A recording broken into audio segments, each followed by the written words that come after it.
Varasemaid teated Koppelmaa mõisast pärinevad aastast 1566.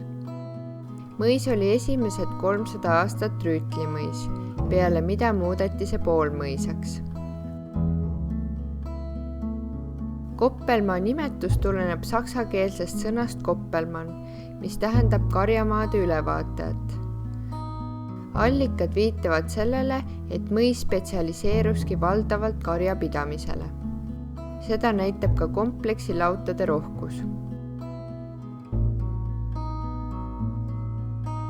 1910. aastal kuulus mõisa alla 484 tiinu ehk umbes 530 hektari suurune maa-ala.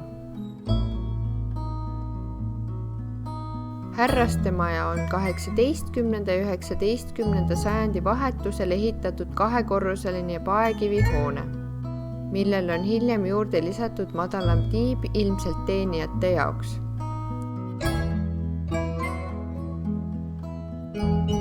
Kõrvalhooneid oli kompleksi juures umbes 10 ja need paiknesid suhteliselt suvaliselt nii härrastemaja ümber kui ka ümbritsevate põldude peal.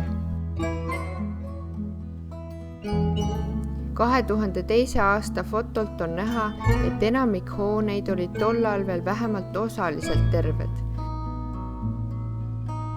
Vaid praeguseks on nad enda lõpu leidnud.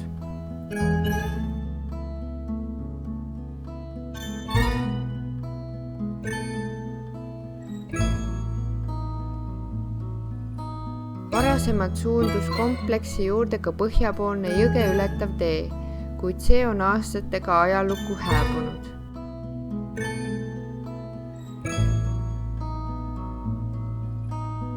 Lõunapoolse allee otsas on säilinud ka mõisakõrts, milles praegu asub elamu.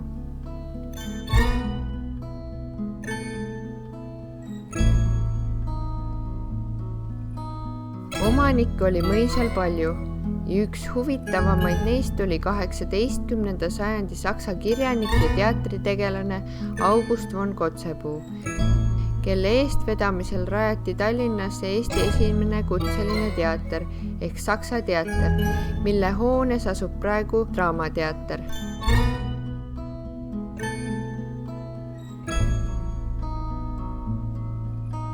Viimane mõisa omanik oli ka eestlasest talupoeg. Peale võõrandamist ja ka praegu on peahoone kasutusel elamuna.